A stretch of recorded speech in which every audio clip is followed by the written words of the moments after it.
અંકલેશ્વરના સારંગપુર ગામ નજીક આવેલ મીરાનગરમાં એક મોબાઈલ ટાવરમાંથી 16 નંગ બેટરી સેલની થયેલ ચોરીના ગુનાનો જીઆઈડીસી પોલીસ ગણતરીના દિવસોમાં જ પર્દાફાશ કર્યો છે। પોલીસે આ મામલે ત્વરિત કાર્યવાહી કરીને એક આરોપીની ધરપકડ કરી છે અને તેની પાસેથી ચોરી થયેલ તમામ 16 બેટરી સેલ સહિત ₹2,46,000નો મુદ્દામાલ જપ્ત કરી આગળની કાયદેસરની તપાસ હાથ ધરી છે।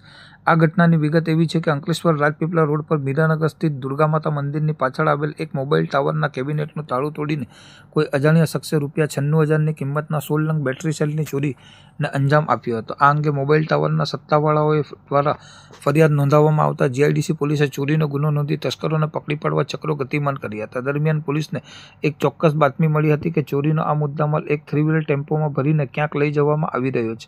જે બાતમીના આધારે પોલીસે બબલુ ચોકડી પર નજીક વોચ ગોઠવીને શંકાસ્પદ ટેમ્પોને અટકાવ્યો હતો અને તપાસ કરતા તેમાંથી ચોરીના બેટરી સેલ મળી આવ્યા હતા। પોલીસે ટેમ્પો ચલાવી રહેલ રવિ જોરુભાઈ પરમાર નામના ઈસમની અટકાયત કરી હતી। પકડાયેલા આરોપી રવિ પરમાર મૂળ સારંગપુરના મીરાનગરનો જ વતની છે અને હાલ ભરૂચની જાડેશ્વર ચોકડી પાસે ઓવરબ્રિજ નીચે રહે છે। પોલીસે તેની પાસેથી ₹96,000ની કિંમતના 16 બેટરી સેલ અને ચોરીમાં વપરાયેલ ₹1.5 લાખની કિંમતનો ટેમ્પો મળીને ₹2,46,000નો મુદ્દામાલ કબજે કર્યો છે। પોલીસની પ્રાથમિક પૂછપરછ અને તપાસમાં સામે આવ્યું છે કે પકડાયેલો આરોપી રવિ પરમાર અગાઉ પણ ગુનાહિત ઇતિહાસ ધરાવે છે અને તેની સામે અલગ અલગ પોલીસ મથકોમાં મારામારી, ધમકી, જુગાર તેમજ પ્રોહિબિશન સંબંધિત 4 જેટલા ગુનાઓ નોંધાઈ ચૂક્યા છે।